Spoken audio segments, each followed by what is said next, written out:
I would like to start off by saying good morning. I wish to thank Harvey Epstein, Chris Burdick, Tama Benanti, Latoya Joyner, and also the individuals behind me. These are the students I work with at the college experience. I was not sure if they'd be here, but I am so glad that they are. And most important, I wish to thank Brian Monaco, as well as my colleague, Ian Mott. They both approved my speech at the last minute yesterday, and that's my secret way of saying that if my words make you unhappy, you can take it up with them. Thank you. Although that's it for all the jokes I made up out of the blue. Well, as I was just introduced, my name is Jesse Saperstein, and I'm a 39-year-old individual on the autism spectrum with an official diagnosis of Asperger's syndrome. It is a privilege to be invited to speak today about employment on behalf of people with disabilities. But if I may be so bold, perhaps we should augment the last 7 words of the previous sentence. How about employment on behalf of people with disabilities in all of New York State? Woo, yes.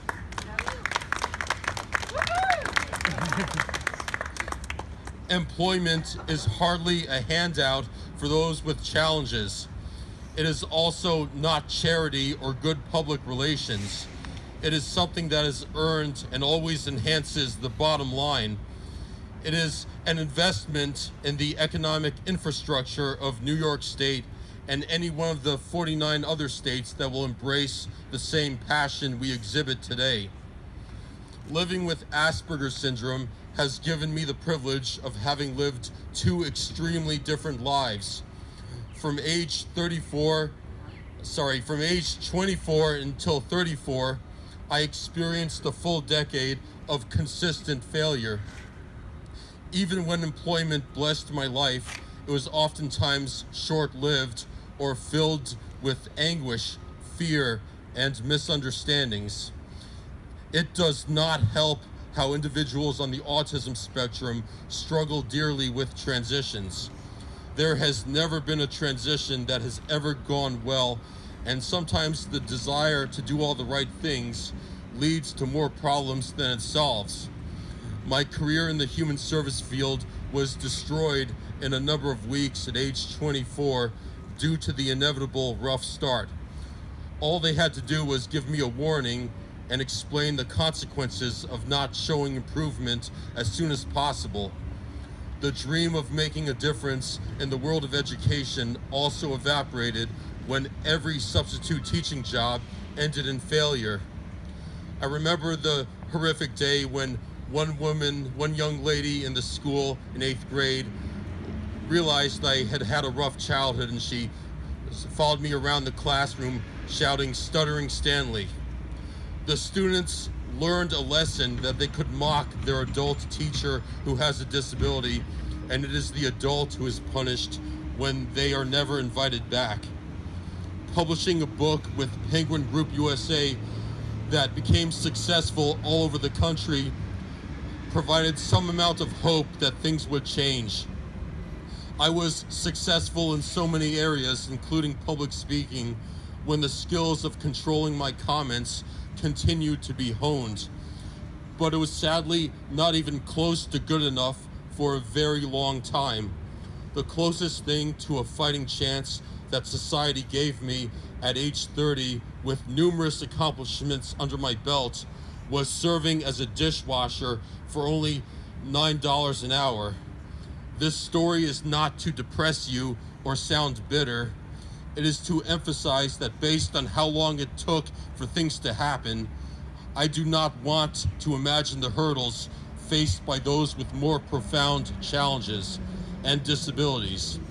It should not take a lifetime for things to happen. Our individuals should never have to scratch and grovel for chances that may not come for years. The college experience and living resources made me their habilitation liaison in 2015. I had moved from my home community of Dutchess County to our capital city very reluctantly. My apartment, groceries, and food were at the mercy of at least one human being who had the free will to say at any time, "I am sorry, Jesse, this is not working out. We are going to have to let you go." I lived in a constant state of fear, especially while enduring my typical rough start, despite the support of my amazing supervisor, Jennifer Richard, and many others within Living Resources. After about 2 years, everything started to fall into place, and the desire to make regular visits to Dutchess County began to wane. I fell in love with the countless amenities within the capital region and the best of many worlds our community offers in all directions. Now I feel more accepted here than my home community. The prison of lifelong fear is also gone. For the first time in years, there were no more days graced by torment and regret. For the first time, I stopped groveling to those businesses for many years ago that had fired me, hoping they would see I had suffered enough. Back then, it seemed this was the only option because I once thought nothing would ever be enough to undo the damage that had already been done in my employment history. Even if it took selling my soul, it would have been nice to have learned what the world wanted to get to the opposite of this.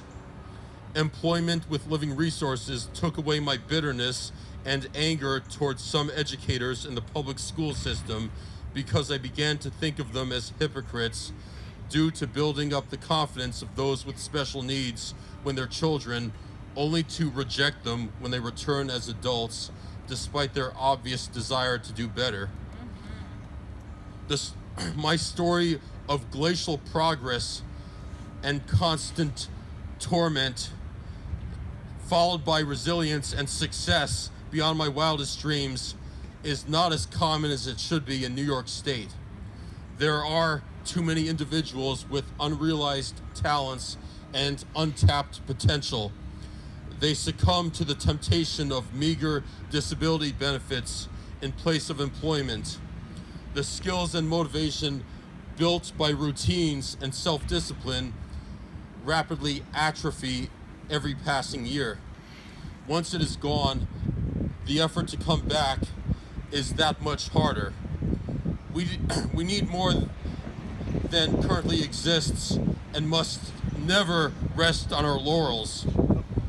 My goal is to create a transportation service where rides are accessible at a moment's notice, in which the fees are much more reasonable than the standard ride-sharing services that are, in my opinion, at times a form of highway robbery.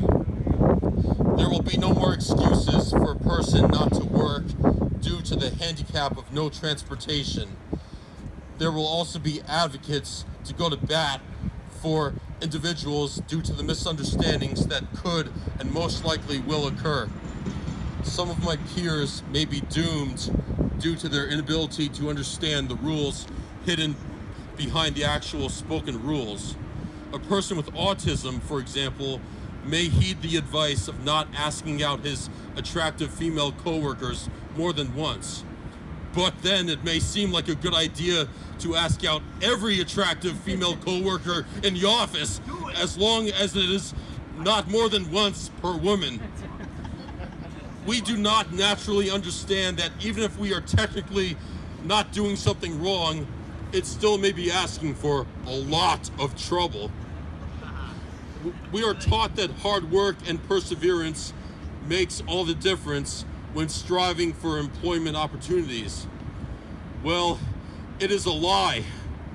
These character traits certainly help, but finding employment is still a great deal like online dating. Success will ultimately be at the mercy of whether someone exercises their free will to say yes. There are going to be plenty of times when doing all the right things is not going to be good enough. With our collective energy, it will be enough more times than not. I ask all of us to roll up our sleeves. I can't do that because they're buttoned. At the same time, and reciprocate the efforts of those with disabilities who want to contribute to society. For those who have a rocky history like myself, we must show them the slate has been wiped clean. For those who are hesitant due to past baggage, complacency, and being told they should give up because they are mentally retarded, we have to let them know that the grass is definitely greener on the other side, the side that the rest of us are on now who have achieved gainful employment. Let's face the facts. If we were ready to jump out of bed every morning and seize the day with a smile, it would not be called going to work. It would be called, well, something else. If anyone is paid to do something, whether it is landing a starring role in a major motion picture and Christmas fantasy, or working at Disney World, it is not meant to be fun all the time. Nobody gets paid to have fun all day long. Even though it hurts to run, it hurts much more to not run. Thank you so much for having me here today, and I'm looking forward to being just one of your countless teammates and friends as we form a benevolent army for the future. And by the way, I'm not just saying all these things because it's what everyone wants to hear. It's because I live these wonderful realities every single day with the individuals standing behind me. Thank you again.